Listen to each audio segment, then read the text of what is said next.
আমাদের দাবি এখন একটাই, সকল গ্রেডে সব ধরনের বৈষম্যমূলক কোটা বাতিল। শুধুমাত্র ক্ষুদ্র নৃগোষ্ঠী এবং যে প্রতিবন্ধী আছে তাদের জন্য ন্যূনতম 5% রেখে সকল গ্রেডে সব ধরনের কোটা বাতিল। কোটা আমরা বাতিল চাচ্ছি না, আমরা চাচ্ছি যৌক্তিক পর্যায়ে একটা সংস্কার। সেটা যৌক্তিক পর্যায়ে কত হতে পারে সেটা আমাদের আন্দোলন থেকে স্পষ্ট করে দেওয়া হচ্ছে। সেটা সর্বোচ্চ 5% হতে পারে, সেটা সর্বোচ্চ 5% হতে পারে। সেটা আমাদের সংবিধান যেখানে সুযোগের সমতা নিশ্চিত করছে, সেখানে বলছে অনগ্রসর জাতি দ্বারা শুধু তাদেরকে কোটার আওতায় আনা যেতে পারে।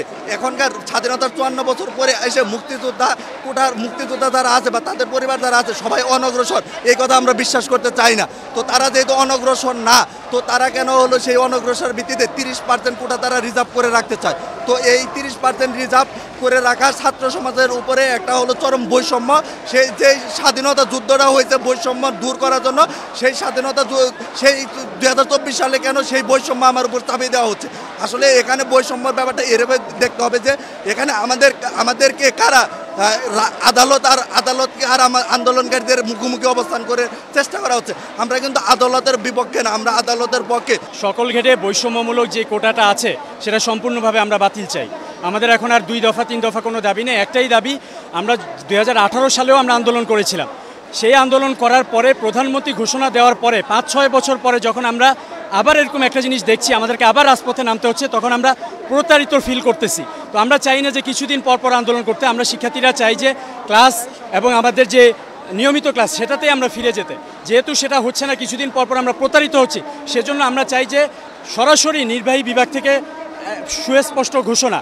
আমাদের দাবি এখন একটাই, সকল গ্রেডে সব ধরনের বৈষম্যমূলক কোটা বাতিল। শুধুমাত্র ক্ষুদ্র নৃগোষ্ঠী এবং যে প্রতিবন্ধী আছে তাদের জন্য ন্যূনতম 5% রেখে সকল গ্রেডে সব ধরনের কোটা বাতিল। গত কয়েকদিনে আজকে আমাদের শান্তিপূর্ণ যে বাংলা ব্লকেট কর্মসূচি সেটি সারা দেশে চলমান রয়েছে। আমরা দেখেছি যে কুমিল্লায় আমাদের শিক্ষার্থীদের সাথে পুলিশ কিন্তু তাদের উপরে চড়াও হন এবং এক ধরনের হামলা করে তাদের কয়েকজনকে কিন্তু রক্তাক্ত করেন।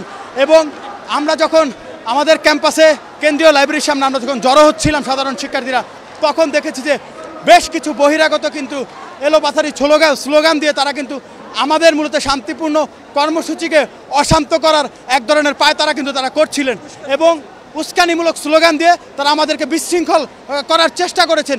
একই সাথে আমরা যখন টিএসসি হয়ে শাহবাগের দিকে আসি, পুলিশ কিন্তু ব্যারিকেড দিয়ে আমাদের শান্তিপূর্ণ কর্মসূচিতে বিঘ্ন ঘটানোর চেষ্টা করে। আমরা তাদের ব্যারিকেড ভেঙে আমরা কিন্তু আমাদের শান্তিপূর্ণ কর্মসূচি এই শাহবাগ প্রাঙ্গণে এখন পর্যন্ত চলমান রাখছি। তবে আমরা প্রশাসনের কাছে যেটি বলতে চাই, আমরা তাদের সৌহার্দ্যপূর্ণ আচরণ আশা করি।